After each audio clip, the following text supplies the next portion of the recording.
कि वशीकरण क्या चीज़ है, वशीकरण कुछ भी नहीं है। इतने दिल टूटे आशिक बाहर क्यों पड़े हैं? सर मैं है कि तंत्र में कहा था मनपसंद शादी, मनपसंद लड़की, मनपसंद बिजनेस। अगर आपका बिजनेस घाटे में हो गया है या किसी लड़की से आप मोहब्बत करते हैं तो आप उसके बारे में आपका नमस्कार सर। सर अगर मेरा पहला प्रश्न हो, आप तंत्र योगी हैं, माइंड रीडर हैं, अब ये तो बात की बात है, लेकिन आप जो भी कार्य करते हैं उसका रिजल्ट आता है। हमने जहाँ तक सुना है, जहाँ तक हमने जाना है। लेकिन एक चीज़ और है, तंत्र की बात वर्तमान में किया जाए तो जो भौतिक युद्ध में तंत्र कहाँ तक लाभदायक हो, कहाँ तक इसके पहुँचे, इसके बारे में आप थोड़ा बताएं। देखिए सर, पहले तो मैं एक चीज़ बहुत क्लियर करता हूँ कि तंत्र विज्ञान जो भी आप मानते हैं या तंत्र साधना जो मानते हैं, सर इसको करने की सही विधि कितने लोग करते हैं ये बहुत बड़ी बात है। देखिए कुछ लोग हैं जिन्होंने अच्छे ऑफिस बिल्ड किए हैं, बहुत अच्छे ऑफिसेज डाले हुए हैं, या आश्रम या कुटिया जो भी डालते हैं, जो बोलते हैं कि मैं यहाँ साधना करता हूँ, या ऑफिसेज में। आप खुद सोचिए, आपको कहीं तक ये सही लगता है कि तंत्र साधनाएं ऑफिस या किसी घर के चार दीवारी में होती हैं? नहीं। तंत्र साधना का सीधा सा है निर्जन स्थान होना चाहिए जहाँ पे किसी व्यक्ति की आवाजाही ना हो, पहली बात। ठीक है सर।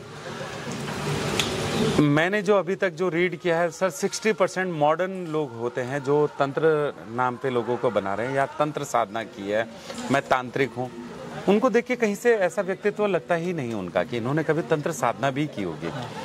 हाँ, किंतु वो जो दिखावा होता है वो बहुत अलग होता है। यदि मैं अपने आप को धोती कुर्ता में दिखाऊं सर, आप भी मान लेंगे कि यार ये बहुत सिद्ध पुरुष होंगे या बहुत अच्छे प्रवक्ता हैं या बहुत अच्छे योगी होंगे, किंतु सर मैं ऐसा कोई आडंबर नहीं करता हूँ और ना मैं करना चाहूँगा। मेरा धोती कुर्ता सिर्फ तब यूज़ होता है जब मैं पूर्ण रूप से किसी पूजा में बैठता हूँ। घर वाली पूजा में भी एक गमछा होता है, उसको पहन के लपेट के ही मैं केवल पूजा वो करता हूँ। अदरवाइज और कोई ऐसा नहीं कि मैं कुर्ता डालूंगा, एक अच्छी धोती बांधूंगा, फिर बहुत देर तक ऐसा बैठ जाऊंगा कि बस भगवान मैं हूँ और आप ही आप हैं, ऐसा नहीं है। जितना सरल से उस भाव से पूजा करता हूँ, कोई तंत्र साधना ही नहीं की है। असीम कृपा मान लीजिए या छोटी सी कृपा मान लीजिए या बहुत छोटा सा अंश मान लीजिए, भगवान की कृपा का है। लोग आते हैं, मैं बोलता हूँ और वो हो जाता है, वो उस प्रभु की कृपा है। कोई बड़ी बात नहीं बोलूँगा, कोई ऊंचे वर्ड नहीं बोलूँगा कि मैंने ये कमाया नहीं है। बोलते हैं सर कि आप किसी योग्य हो या नहीं हो, आप चाहे उद्दंड ही क्यों नहीं है, आपको एक जिम्मेदारी दे दी जाती है परिवार में कि भाई आप उद्दंड ही सही, ये पकड़ जिम्मेदारी। यदि आप उसका निर्वहन करने लगे तो आपका परिवार का, आपका सब पे ये हो जाता है कि आपसे बढ़िया नहीं है, ट्रस्ट हो जाता है।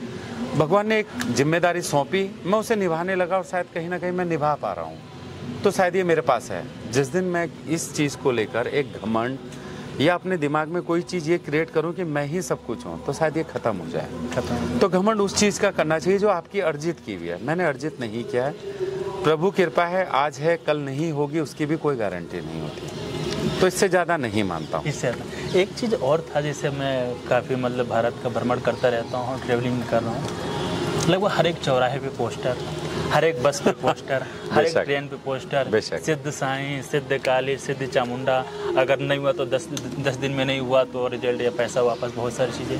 तो एक चीज़, जब सब कुछ तंत्र में ही है, क्या वो उससे सब कुछ संभव है? अगर उससे संभव हो तो बाहर दुनिया फिर लोगों से पढ़ने से क्या मतलब, लोगों से रिश्ते में आने से क्या मतलब? ये क्या है, ये सत्य है कि बनावटी है, क्या है ये सारी चीज़ें? कुछ समझ नहीं आ रहा अपने को। सर जो लोग इस चीज़ पर पूर्ण रूप से यकीन मानते हैं कि तंत्र विज्ञान और ये जो करके देते हैं बाबा योगी या जो भी पंडित लोग जो कुछ करके देते हैं, पंडितों को नहीं बोलूँगा, सॉरी, मैं क्षमा चाहूँगा, पंडितों ने तो सिर्फ योगी साधु ये सब आपको सब कुछ करके देंगे, ये कभी नहीं होता है। वो साधु जो सब कुछ कर सकते हैं वो आपको मिलेंगे नहीं, क्योंकि वो आप लोगों के बीच में विचर के भीख नहीं मांग रहा होगा। बिल्कुल बिल्कुल। साधु का कर्म होता है पूरे दिन भर में सिर्फ एक बार भोजन, और एक नहीं 3 घर से मांगता है। 3 घर से मिला तो ठीक, नहीं उसके बाद वो मांगेगा ही नहीं। बिल्कुल। वो फिर भजन में लग जाएगा, राम गुण में लगेगा या प्रभु की भक्ति में लग जाएगा। वो आपको यहाँ नहीं मिलेंगे। बांध कर लपेटा और पोटड़ी बांधने वाला कभी साधु नहीं होता। दूसरा जो बाबा बोले रहे हैं आप, तो ऐसा कोई बाबा है नहीं मेरे हिसाब से जो कहे कि मैं अभी कर दूंगा और हो जाएगा, वो नहीं मिलते हैं। हाँ ये मान सकता हूँ किसी की बहुत अच्छी अपनी एनर्जी हो कि वो उस चीज़ को प्रूव करने के लिए किसी भी लेवल तक जा सकता है, तो फिर उसने पक्का साधना की है। मगर वो साधना करने के बाद आप और हमारे बीच में बैठे हुए किसी और का बुरा करने के लिए नहीं होगा, अच्छा करने के लिए बेशक बैठा होगा। तो जो व्यक्ति बोलता है मैं बुरा कर सकता हूँ, वो व्यक्ति कभी साधु और बाबा नहीं हो सकता, तांत्रिक नहीं हो सकता। तांत्रिक नहीं। एक चीज़ और था कि तंत्र में कहा था मनपसंद शादी, मनपसंद लड़की, मनपसंद बिजनेस। अगर आपका बिजनेस घाटे में हो गया है या किसी लड़की से आप मोहब्बत करते हैं तो आप उसके बारे में, तो क्या ये संभव है कि केवल बनावटी? अगर संभव है तो सब इतने दिल टूटे आशिक बाहर क्यों पड़े हैं? सर मैं एक चीज़ बोलता हूँ, अगर जिसने भी ग्रंथ पढ़े हैं ना तो उनको बहुत अच्छे से क्लियर होगा कि वशीकरण क्या चीज़ है। वशीकरण कुछ भी नहीं है, ये सिर्फ वो चीज़ है जो जिन लोगों ने सिद्ध किया होगा कभी। तो किस चीज़ से सिद्ध किया? मंत्रों से ना। वो मंत्र कहाँ लिखे हैं? पुराणों में लिखे हैं। कितने लोगों ने पुराण पढ़े हैं? मैं उन बाबाओं को अगर बैठा दूँ और उनको बोलूँ कि 10 मंत्र अच्छे अच्छे बता दीजिए, और भी ज़्यादा दूर के नहीं सर, जो प्रभात से शुरू होते हैं, प्रभात में कौन कौन से मंत्र होते हैं सब जानते हैं। 20 से 21 मंत्र हैं जो पढ़े जाते हैं। उनमें से 20 में से 10 पढ़ लीजिए तो मैं मान जाऊँ। हमें लगता है 18 पुराण के नाम भी नहीं मालूम होंगे। नहीं होते सर, नॉर्मली मुझे भी नहीं है प्रभु, मुझे भी बहुत कम पुराणों के नाम याद होंगे जितने मैंने पढ़े हैं शायद, उससे ज़्यादा के नहीं। और वो भी पढ़े कैसे हैं, वो भी बोलते हैं ना, एक माइंड जब बोलता है ना, कहता है कुछ तो अलग है, पढ़ना ज़रूर चाहिए, शायद कुछ सीखने को मिला, और सीख लेते हैं। तो मेरा यकीन ना उन पुराणों पे है जो मैंने पढ़े हैं अभी तक, और जो नहीं पढ़े हैं उन पे भी है, क्योंकि उनमें जो लिखा है वो मैंने पढ़े नहीं। जैसे शल्य चिकित्सा लेकर, औषधि वाले से, आयुर्वेद से लेकर, ये सब लिखे हैं, ये भी पुराण है सर, ये भी पुराण है। अगर कोई मानते हो, पुराण से है ना। वेद 4 हैं। वेद आज तक शायद किसी ने नहीं पढ़े हैं जो बोलते हैं कि मैं सब कुछ वेद ज्ञाता, कोई नहीं है। सही बात। जो गुरुकुल में पढ़ाए जाते हैं वो भी 1 या 2 वेद पढ़ाए जाते हैं, क्योंकि अथर्ववेद, सामवेद, ऋग्वेद और यजुर्वेद, इसमें से सिर्फ 2 ही पढ़ाए जाते हैं, जो कि एक सांसारिक जीवन वाला है और एक औषधि विज्ञान वाला है। उसके अलावा तीसरा चौथा भौतिक वाला नहीं पढ़ाया जाता किसी भी उसमें। किसी गुरुकुल में मुझे नहीं लगता है कि भौतिक वाला पढ़ाया जाता है जिसमें भौतिक विज्ञान है, जैसे बोलते हैं ना, जो आजकल वैज्ञानिक हमारा लेके बैठे हैं। रसायन विज्ञान वाला भी नहीं पढ़ाया जाता है, सिर्फ 2 ही पढ़ाया जाता है जो कि शिक्षा के रूप में पढ़ाए जाते हैं। तो फिर लोग किस पे यकीन करें? उन बाबाओं पे। उन बाबाओं से पूछो तो सही कितने वेद पढ़े हैं, क्योंकि अगर आपने पढ़ा है तो ही आपको मंत्र पता है।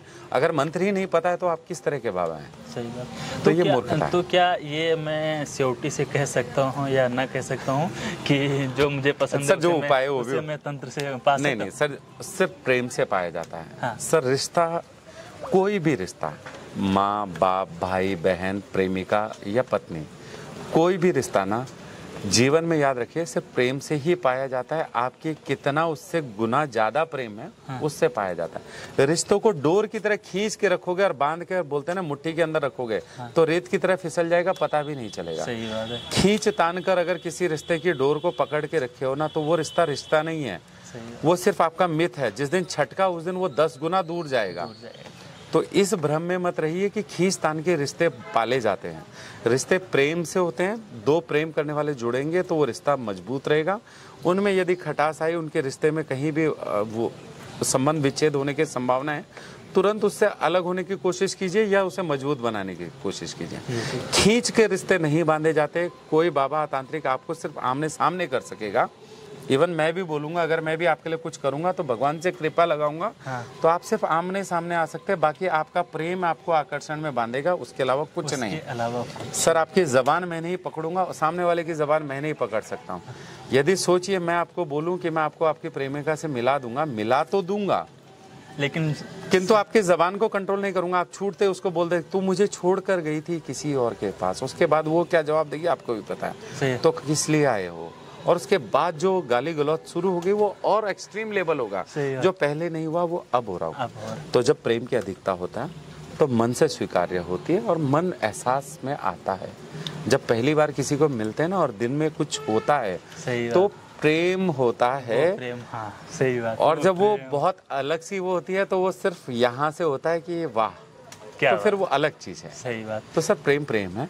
उसको खींच के लाके अगर पकड़ भी लिया तो वो प्रेम नहीं है सर, फिर तो बंधन हो जाएगा। बंधन है। और प्रेम बंधन प्रेम करता है। हाँ। एक चीज़ और थी कि अब मैं क्योंकि जब मैं कार्य कर रहा हूँ, हमारी बहुत सारी वीडियोज पड़ी हैं, हमारे पास बहुत सारे कॉल्स आते हैं। एक कॉल मैं बताना चाहूँगा, दिल्ली से आई थी, बहुत परेशान थे, तंत्र साधना, उनके ऊपर किसी ने काला जादू कर रखा था, पूरा परिवार बर्बाद हो चुका है। तो क्या ये संभव है? सर देखिए, मैं मानता हूँ कईयों में ट्रीटमेंट, सर देखिए मैं मानता हूँ कि कईयों के उसमें प्रॉब्लम हो जाती है। परिवार भी ख़त्म हुए हैं, बीमारी का योग चला रहा है, कोई काम ही नहीं बने, बहुत सारी प्रॉब्लम आई है। ये नेगेटिविटी का एक एक्सट्रीम लेवल हो गया है। अब सपोज दैट देखिए, पहले एक छोटी बीमारी से शुरू हुआ, घर में किसी एक को छोटी बीमारी, सारा परिवार उसकी तीमारदारी में लगा, सबका एक ही विश्वास था कि इसको ब्लैक जादू ने पकड़ लिया। बेशक था, मैं ये नहीं बोलूँगा नेगेटिविटी थी वहाँ पे, बट उसका एक्सट्रीम लेवल कहाँ हुआ कि सब ने उसको घेरना शुरू किया। अरे आप उसका उपाय पहले सोचते हैं, अरे ठीक है बीमार है, हम ठीक करेंगे, कोई दिक्कत नहीं है। आप उसकी पूजा कराते हैं। देखिए पूजा में ना हर मंत्र होता है, मंत्रों का उच्चारण ही सब कुछ है सर, सब कुछ है। एंड ऑफ द डे आपको हर मंत्र ही बाहर निकालता है। तो मंत्रों पे यकीन करो, ढोंगी बाबाओं से अच्छा होता है कि आप किसी अच्छे पंडित को, वेद पाठी शास्त्रियों को ढूंढते, उससे पूजा पाठ करवाते, सब कुछ होता है। अब तो फिल्मों में भी दिखाने लगे हैं सर कि मंत्र उच्चारण, योग, पूजा पाठ, यज्ञ, हवन, सही बात, ये आपको फल देते हैं। बाबाओं से ज्यादा आपको फल वो हवन, यज्ञ और ये ही देंगे, वेद मंत्र देते हैं। तो सर वो करवाते ना, इतना सारा बाहर का लाव लपेट, आप जिसके पास गए उसने भी 2 एनर्जी भेजी, मगर उसको भी पता नहीं थी एनर्जी मैंने सही वाली भेज दी कि गलत वाली भेज दी। क्यों? क्योंकि सर इतना ज्ञान लेके कोई भी बाबा योगी नहीं बैठा है, आप ये मान लीजिए। मैंने सुना आपके बारे में, जाना है कि जैसे आप यहाँ बैठे हैं या अपने घर पे बैठे हैं, हाँ, आपको कोई मारने वाला है और आप उस टाइम पर अपने घर पर भी रहते हैं, उसके पास भी हो जाते हैं, ऐसा हमें सुनने को मिला। तो ये कैसे पॉसिबल होता है कि एक ही व्यक्ति 2-3 जगह है? देखिए ये चीज़ का बहुत सारे लोगों ने बोला है, तो उनका ये विश्वास के हिसाब से है। जैसे कई लोग बोलते हैं कि हमने डर का माहौल था, या डर बहुत ज़्यादा था, या बहुत बुरा समय था, तो हमने आपको याद किया और आप दिखाई देते हैं, ये हुआ है और वो डर गायब हुआ है, या वो समय बहुत सही हो गया, अचानक से वो जो टेंशन और स्ट्रेस था वो गायब हो गया। तो देखिए मेरा मानना ये है कि ये भी एक विश्वास है, आस्था और विश्वास है। जैसे मानते ना, हम मानते हैं कि भगवान में मेरी आस्था है, मैं उनको याद करूँगा तो वो रात को सपने में दिखते हैं या मुझे उनका विज़न आता है। हाँ। तो सेम उनके साथ भी वो होता है कि देखिए वो जिस लेवल पे मुझसे इंटरेक्ट होते हैं, या मुझे अपना समझते हैं, या मानते हैं, या वो याद उसमें करते हैं, तो मैं उनको दिखाई देता हूँ, ये हो जाता है। और ये सब आस्था का ही एक वो है, मैं ऐसे पूर्ण रूप से आस्था ही मानता हूँ। तो ये होता है, बहुत सारे लोगों ने बोला है, ऐसा नहीं है कि 1-2 ने, मुझे भी बहुत लोगों ने ये सब रिपीट में बोला है कि आप दिखाई देते हैं या आपका नाम लेते हैं तो वो डर सा गायब हो जाता है। तो मेरा मानना वही है कि हम एक चीज़ पे, जिस चीज़ पे आस्था और अपना इरादा मजबूत रखते हैं, हम बोलते हैं कि ये चीज़ मेरे लिए वर्क करती है, तो वही चीज़ वर्क करती है। तो ये इसी तरह होता है।